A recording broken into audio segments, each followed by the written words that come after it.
3 years ago, today/tomorrow, was the day I got into a nearly fatal car accident. And I want to tell that story now. I don't know if I'll be able to do it, get through it, but if I can't, I just don't have to upload this. So no pressure. I didn't really do anything to prepare for this, so it's all from memory. But I've told the story so many times that, yeah. But typically it's like Cliff Notes versions, especially at this point. But like after it happened, when I was telling people, when so many people were reaching out and asking what had happened, I told it a lot. But I haven't been telling it as much recently. It's probably been over a year since I told this story. Now I feel like I'm just procrastinating a little bit. So let's just get into it. Okay, let's set the scene. I was working at River Cafe in Calgary. It was insanity, but in the best way possible. I loved that job at that time. It was everything I had ever wanted and built my career for. I had just gotten out of a pretty toxic relationship with my ex. But I was at the point out of it where I was like starting to feel good again and starting to feel myself and like just really healing from all of the negative experiences that I had with him, whatever. So basically, I was in like a really, really good place in my life for the first time in a long time. And obviously, like, I'm not discounting like good moments I had in years prior to that, but just everything in my life at that point was exactly what I wanted it to be, or close to. Or, you know, working towards that. And I was happy, for the most part. Happier than I had been, for sure. So it was summer, obviously, July, and we were very busy. I was working 5 days a week and, 10 to 14 hours a day, on my feet all day. Like, I did not get breaks at that job. And heavy lifting, lots of prep work. Basically, it was like I didn't need to go to the gym. I was the strongest I had ever been. I felt so confident in my body and myself for the first time, like, ever in my life.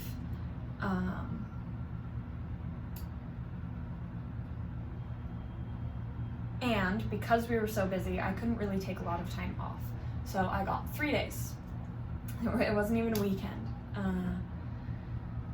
I got 3 days. And my brother and his now ex-fiance offered to come pick me up and take me to Creston, up my hometown, for those 3 days. And I was making plans with my cousins to take them to the river and have a good time, and I think there was going to be a barbecue maybe, and just go to the river, go to the lake, enjoy the sun, have a good mini vacation.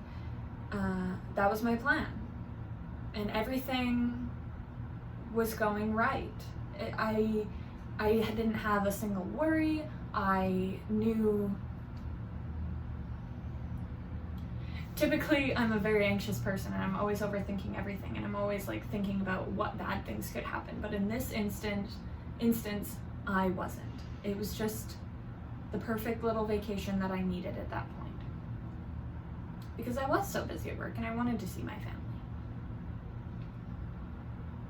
So my brother and his fiance drive up to Calgary and pick me up, and we leave, I think around 9:30 or 10.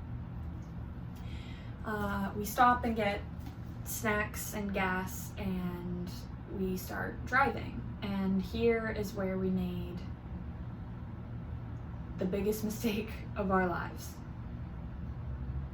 Well, that's arguable, but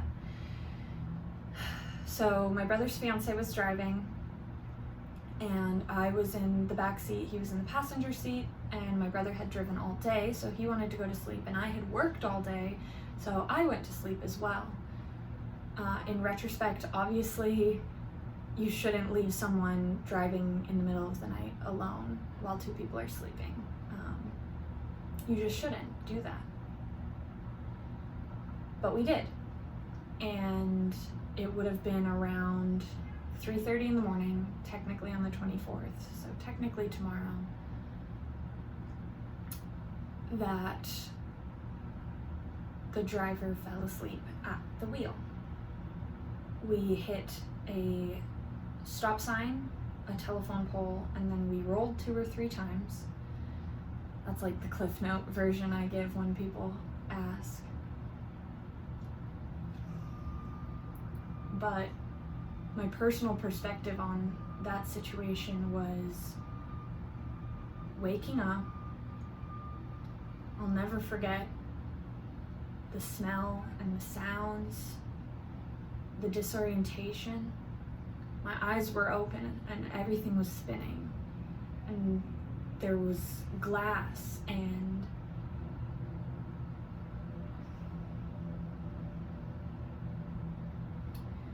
I was being tossed around, but I had my seatbelt on, obviously, and it saved my life. If I wasn't wearing my seatbelt, I probably wouldn't be here making this video today. And for a long time after the accident,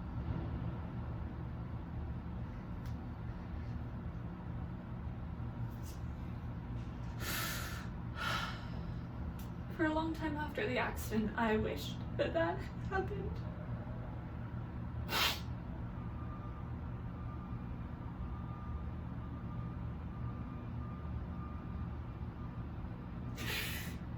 And I'd be lying if I said I don't sometimes still do.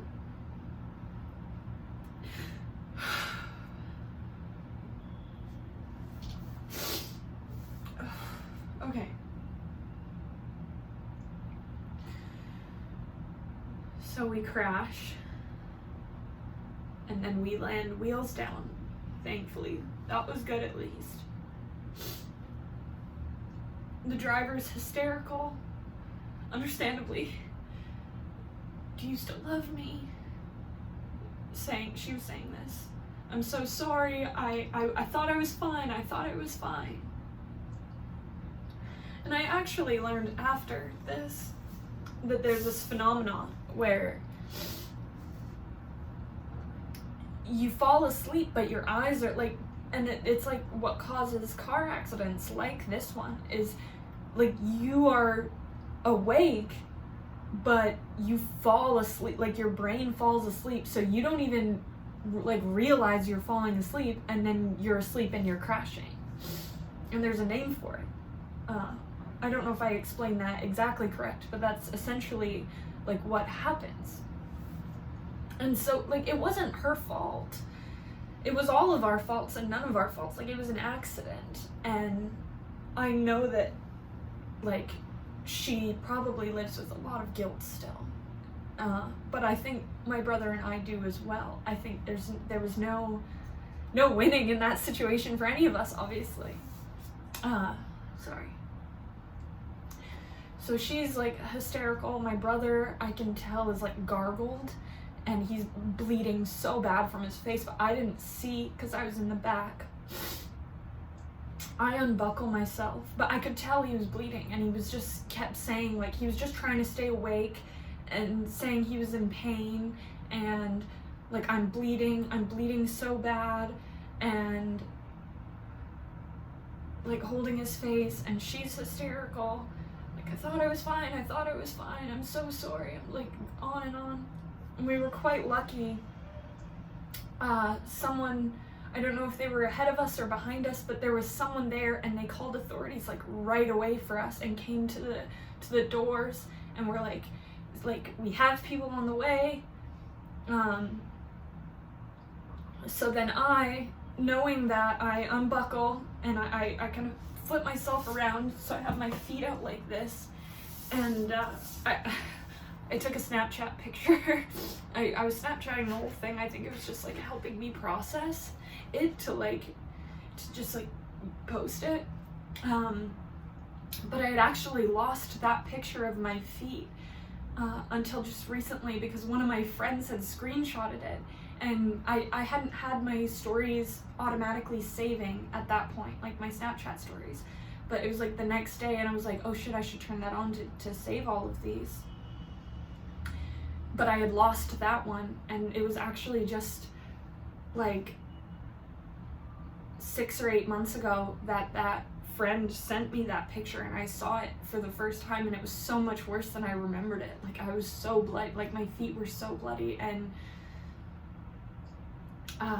anyways, so I turned myself around, and I'm in so much pain, and I text my mom, and then I text my pastry chef, because I'm like, I'm not gonna, my foot is very clearly broken. Oh my god, I just remembered. So I turn myself around and my foot is bleeding, right? So I grab it like this with both hands, not hard, I just touch it, and my foot was mush. Like, my foot was mush. And now I'm like getting that feeling back in my hands and in my foot.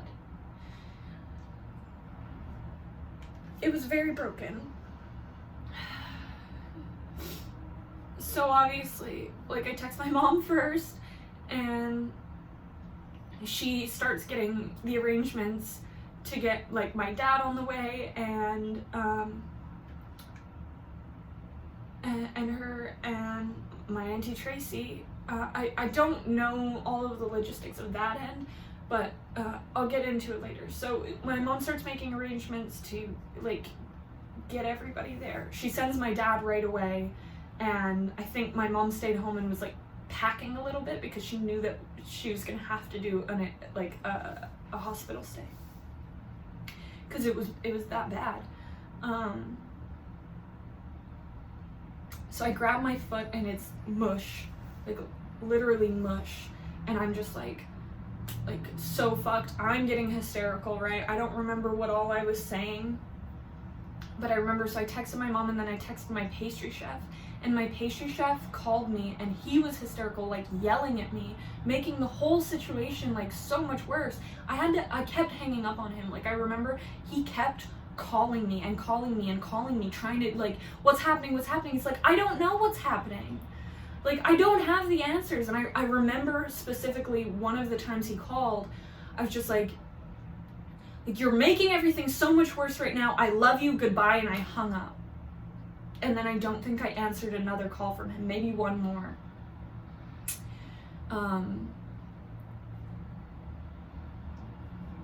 So paramedics show up, and firefighters, they have to jaws of life the doors off.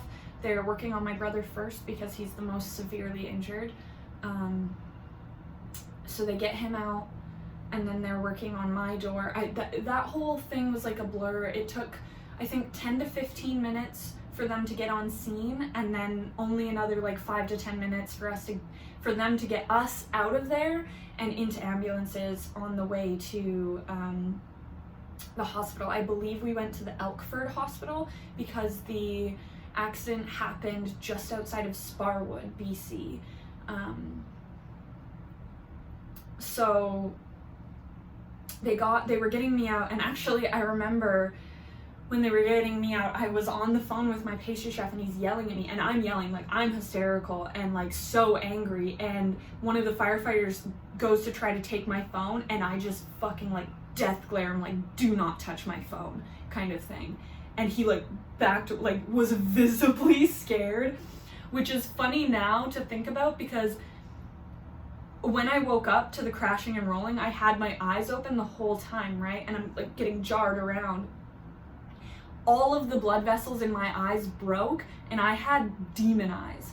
If you're curious and you want like actual pictures and videos and things, I did make a video on my channel. Maybe I'll link it into the link it in the description. But it's just a compilation of all of the pictures from my side. Like obviously, I wasn't gonna share my brother's pictures and stuff,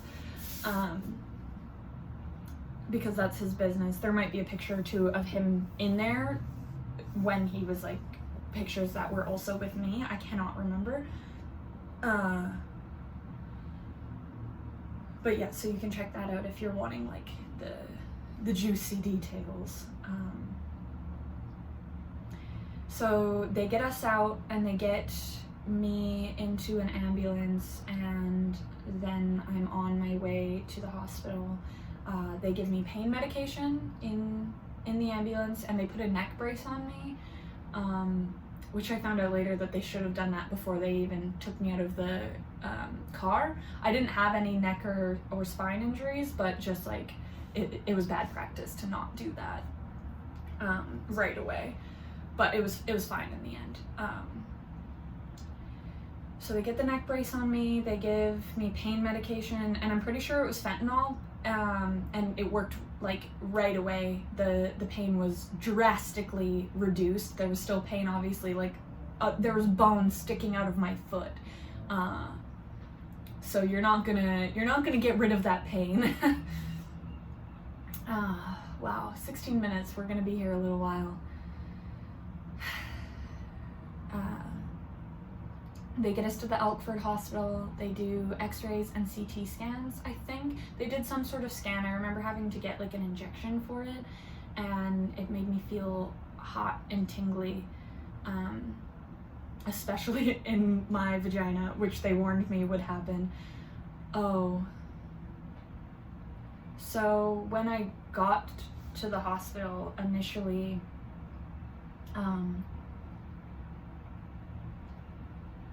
yeah, I think this would have been at the Elkford. This must have been at the Elkford Hospital. I feel like they would have done this right away. They cut my pants and underwear off. I had gotten this new shirt, and I had just come in and I had worn it, and it said "I hate people," and it was a nice shirt, but I can't wear it now. Obviously, I still have it somewhere. I might get rid of it. I don't know. But anyways, I wanted to keep it, so they let me take it off. But then they cut off my bra and spread my legs, put a catheter in, and at this point, like, I just completely disassociated because like it was so traumatizing, right? Like I'm already in my head like my dream job's gone, my life is gone, not my life, but like the life that I had built is gone. Everything is changing. I'm in an enormous amount of pain, and I'm alone. I'm always alone. And so they put the catheter in, and they put a gown on me, and I remember being like slightly embarrassed. Not embarrassed, but I was just like, oh, I haven't shaved in a while. Sounds like lovely. But whatever. And then, so after that, then they did the tests and like x-rays and whatever. They were not able to treat us at that hospital. It was not even close to being equipped. So they transported us to the Cranbrook Hospital. I don't really remember that ambulance ride. I don't really remember anything about it. Both the ambulance rides kind of blur together, if I'm being honest, because of all the drugs. So then we're at the Cranbrook Hospital, and that's when my dad shows up, and you know, he's checking on Logan, my brother, and his fiance and me, and then he like after he checks on everybody, he is going to go to the accident site to get all of our stuff, because it had just got thrown all over the road with the windows breaking and everything. All of the stuff was just thrown everywhere, and he was going to go pick up the stuff. And I don't know if he did this then or if this was after, but he also went, I don't know if it was at the accident site. I feel like they towed the car away, but he went to the car as well to get any of the stuff that was still in the car. I don't know if that was during this initial time he left or if it was after. So then my brother, I find out he's being shipped to Calgary, airlifted, because like his whole face was just broken. It was very, very bad for him. I can't even imagine. He had it worse for sure, like in the initial, but I have more like long-term disability. Not that it's a competition, obviously, but I just say that because like I got home a couple of weeks before he did. Like they had to wait a week before they could even do surgery, just so the swelling could come down. His eyes were swollen shut, feeding tube. But I will I'll tell this anecdote because it's quite funny. So when my mom was in Calgary with my brother, he was given a notepad and a pen to write stuff out, to communicate. And one of the first times my mom saw him, he wrote out, "It feels like I have a dick in my mouth." And my mom says, she's like, "I knew in that moment that your brother was still there. Like he was still in there." Our family's so fucked up. Yeah, my brother is awesome. But anyways, so we get to the Cranbrook Hospital. My dad leaves. I'm alone again. A lot of this is really jumbled for me, so I don't know if I'm gonna get this in the right order, other than like the key moments, right? The key moments, obviously, I know when those happen. But just some things that I remember happening. So my dad had left. I remember my mom and my Auntie Tracy stopped by to come see us. And this was just before my brother was being airlifted out, so they got to see him before he left, and then they came and saw me. I remember they helped me take my piercings out because I couldn't wear them, obviously, when I was getting all these, because I still had to do more scans and tests and stuff so they could assess the damage. So they helped me take my piercings out, and I think my phone was dead for a little bit. They might have brought me a charger then, so that was nice, and I can't remember though.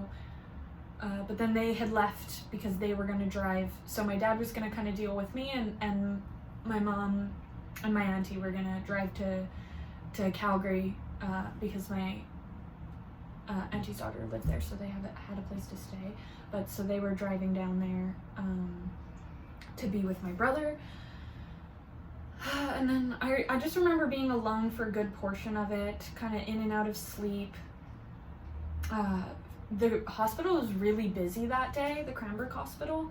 I remember it being really busy that day because the nurses, there was only like 1 or 2 of them on the floor, and they were like running around. And I actually remember the one nurse, she was kind of like, not being a bitch, but like just very like aggressive in the face and uncaring in the face.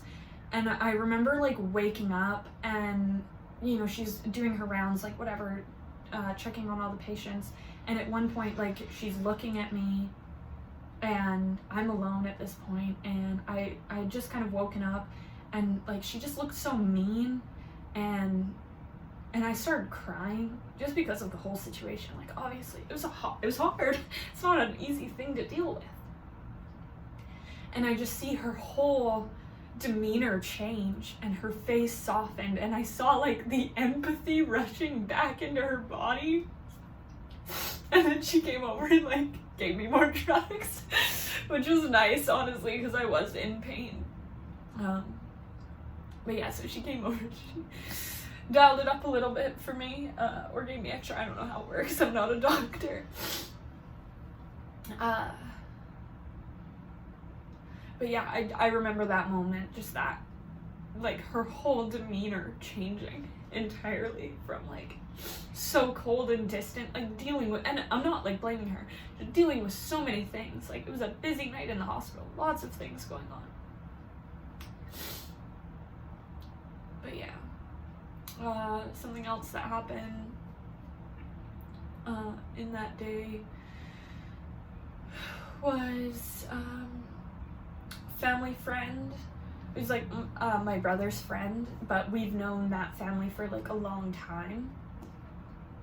He stopped by and he brought me, well, he stopped by to check on us, and then later he stopped by again and he brought me this big stuffed monkey, because monkeys are my favorite animal. They always have been, so obviously he knew that because he's known me basically forever, since I was like 5 or 6 years old. And so then I had that, which was nice. And then, so it was getting later in the day, and my dad was kind of in and out at this point, and he got the stuff, and he was kind of telling me about like what had happened. Oh, and I remember my brother's fiance's mom like popped over, because she had just broken some bones in her hand, and in her thumb, I think. But so my brother's fiance's mom came by and said hi to me and checked on me as well. At this point, we didn't know when I was going to be able to get surgery done. They were thinking it wasn't going to be until the next day. But I ended up being able to get surgery that day. It was about, I want to say I didn't go in for surgery until about 21 or 22 hours after the accident. It was 12 o'clock or 1 o'clock at night when I went into surgery. But before I had went into surgery, 2 people came to visit me. One was my high school best friend, and seeing him was really nice. And then the other was this guy that I was seeing at the time, who I had been having some like troubles with for a lot of different reasons that I'm not going to get into. It could be because it's like whatever. He stopped by as well, and I remember like not being comforted from seeing him, and which was he ended up being such an asshole to me after the accident, which is a different story that I won't get into. But it's like, it's whatever, I don't care anymore. Because I processed it as it was happening, so it doesn't like affect me. I'm not like thinking about it all the time, you know? But it was just like, bro, what the fuck was wrong with you in those moments? And then, so I remember it was like my dad and these 2 guys visiting me as I was like going in for surgery, and the surgeon came up and talked to me and was like you may never walk again. Like the damage is extensive. You've broken almost every single bone in your right foot, and you have, I think, 3 fractures in my left foot. And he was just saying, you know, we're gonna put it back together as best as we can, but like you may never be able to go back to your career, because that was a big concern of mine. I'm like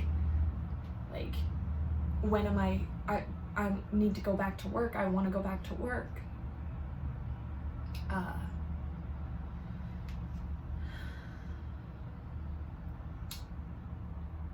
Yeah, so I probably started crying at that point too, but I don't remember. I went in for surgery, so they put me under.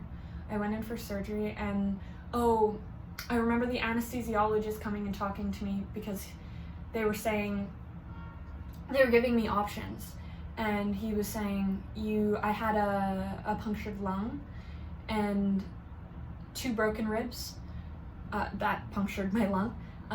But so the anesthesiologist was telling me, we have 2 options. You can go under like general anesthesia, we'll put you completely under, but because you have a punctured lung, like it is risky. It should be okay. We're not too concerned about it that we can't do it, but it could be risky.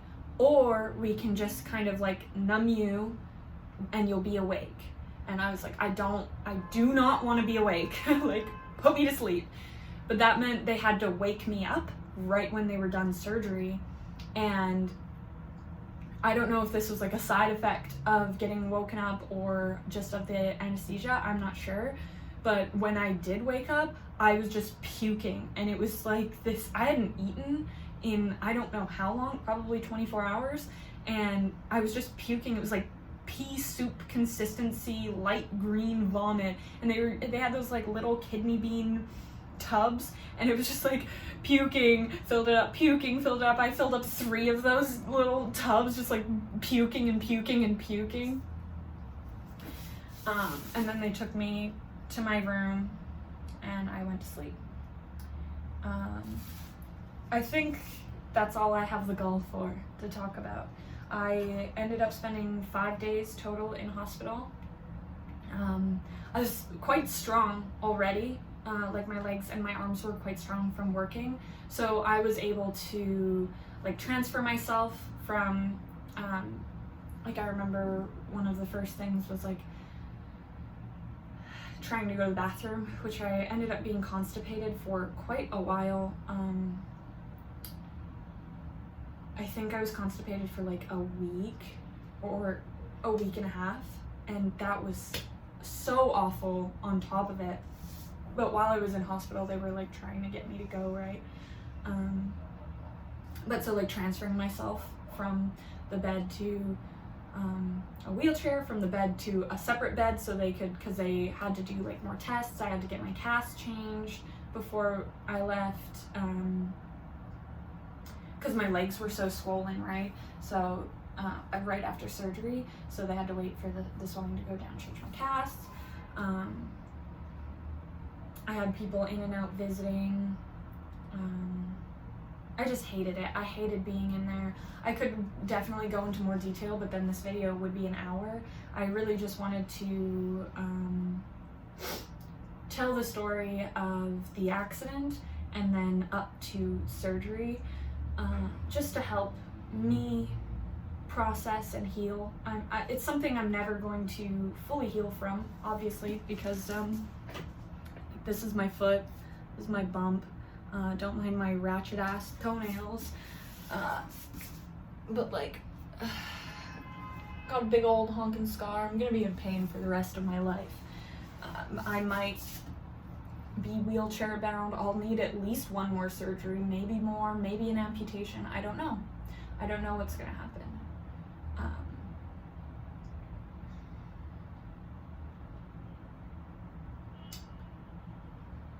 Yeah. So I spent 5 days in hospital, and then I got to go home. We rented a hospital bed, and it was in the living room of my parents' trailer. And 3 months in the wheelchair, 3 months learning to walk again, an additional probably 6 to 9 months of just continuing physio and learning to walk, and a second surgery to get the plates removed. We had 3 plates and 2 pins. The pins they took out at 6 weeks, and the plates, it was just shy of a year when those came out, because the one of the pins was loose and it was moving, so I got them to take it out.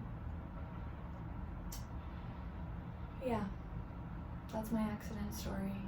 And if you made it this far, thanks for listening.